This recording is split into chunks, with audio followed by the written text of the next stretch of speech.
Hello guys, welcome back to the YouTube channel. और आज के इस वीडियो में हम बात करने जा रहे हैं stock market success for beginner means a practical guide to building wealth in stock market. ये जो मैं आपको बताने वाला हूँ 10 पॉइंट बताने वाला हूँ, वो स्टेप बाय स्टेप है। मैंने 3-4 किताबें पढ़ी हैं, उनका प्रैक्टिकल नॉलेज और जो मेरा खुद का नॉलेज है उसको ऐड करने के बाद ये 10 पॉइंट बनाए मैंने, जो एक बिगिनर ट्रेडर को बहुत हेल्प करने वाले हैं। ठीक है, अ प्रैक्टिकल गाइड फॉर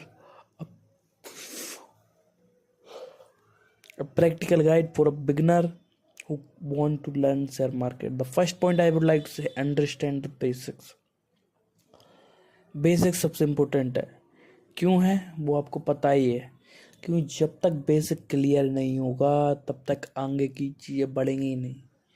जब आप बेसिक मतलब थोड़ा थोड़ा पढ़कर आपको लगता है कि आपने यूट्यूब पर 2-4 वीडियो देख ली और 2-4 इधर वीडियो देख ली और 1-2 ट्रेड डाल लिए और आपने थोड़ा बहुत इन्वेस्टमेंट कर लिया, इतने में आपका बेसिक क्लियर हो गया बाबा। इस तरीके से बेसिक क्लियर नहीं करना, प्रॉपर नॉलेज होना चाहिए।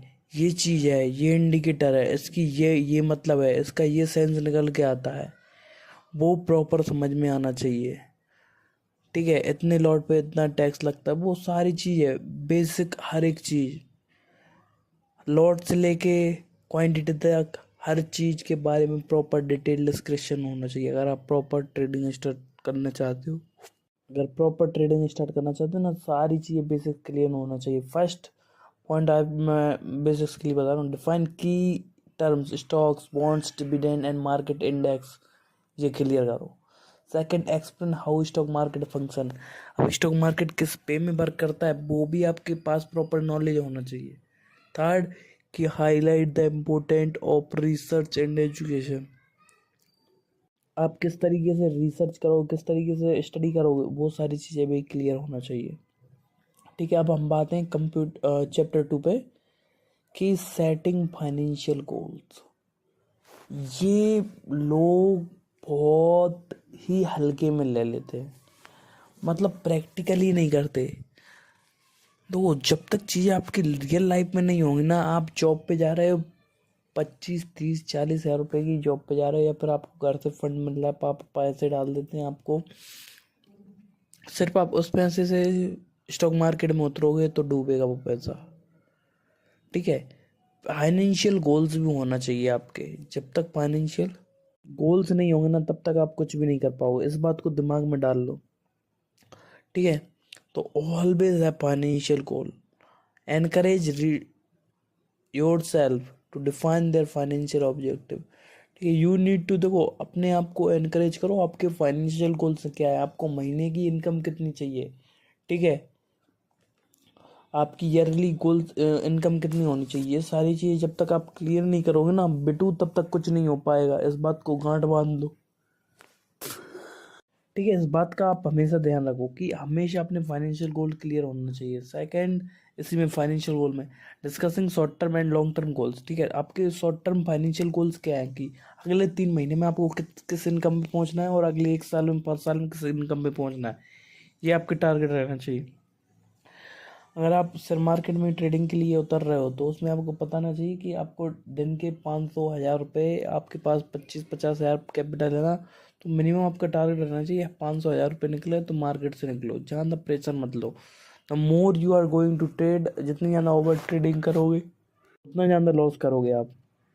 ठीक है, थर्ड पॉइंट है कि बिल्ड आ स्ट्रॉन्ग फाइनेंशियल फाउंडेशन। अब देखो, ऐसे कि आपने फाइनेंशियल गोल अचीव कर लिए, ठीक है, जब आपका एक स्ट्रॉन्ग फाइनेंशियल फाउंडेशन इस्टेब्लिश हो जाता है ना, फिर उसके बाद आप ट्रेडिंग के फंड में स्टार्ट करना चलोगे। ठीक है, और एक फाइनेंशियल स्ट्रॉन्ग फाइनेंशियल फाउंडेशन कैसे होगी।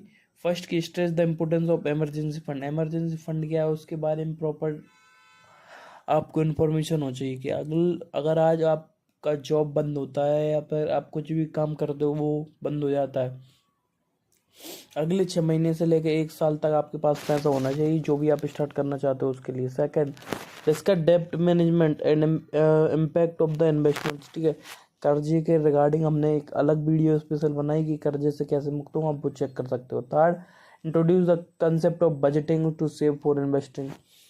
बजटिंग का भी हमने बहुत डिटेल में वो कर्जे से मुक्त वाली वीडियो में डिटेल में डिस्कस किया है, ठीक है। Chapter 4 getting started with stock investing, explain the different investment account, ठीक है, ब्रोकरेज अकाउंट, रिटायरमेंट अकाउंट, ठीक है, ये सारी चीज़ें क्लियर होना चाहिए। Discuss the significance of asset location allocation, introduce the concept of diversification. सिर्फ एक ही चीज़ में आपको सारे पैसे इन्वेस्ट नहीं कर देना, थोड़ा थोड़ा करके आपको अलग अलग पोर्टफोलियोज में डालता रहना है, ठीक है, अपने पोर्टफोलियो में डाइवर्सिफाई कर देना। चैप्टर 5 कंडक्टिंग रिसर्च, ठीक है।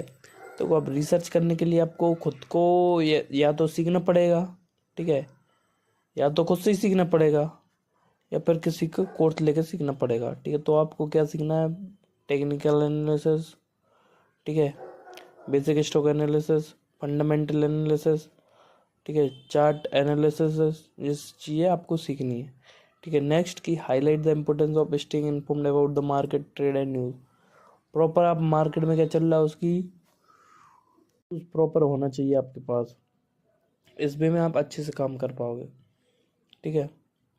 Recommend reliable resource and research, ठीक है, प्रॉपर रिलायबल हो उसी न्यूज़ पर विश्वास करना, ना कि फेक न्यूज़ पर जो न्यूज़ पर चलती रहती हैं।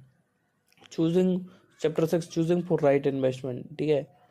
अब बहुत सारे ऑप्शन आएंगे आपके लिए, ठीक है। इंडिविजुअल स्टॉक्स भी रहते हैं, म्यूचुअल रहता है, ठीक है, एक्सटेंडेड फंड्स रहता है, आप इंट्राडे भी कर सकते हो, आप ऑप्शन में भी जा सकते हो। आपके लिए बेस्ट क्या है उसके रिगार्डिंग आप कर सकते हो, आप किस में कंफर्टेबल हो। आपको अपने आप को स्टॉक मार्केट के फ़ायदे और नुकसान दोनों से वाकिफ रहना पड़ेगा, तभी आप आगे कर पाओगे, ठीक है। Chapter 7 create a long term investment strategy, सबसे बढ़िया अगर आपको लॉन्ग टर्म में जीतना है ना, अगर आपको शेयर मार्केट में 100% पैसा कमाना है ना, तो हमेशा लॉन्ग टर्म में डालो।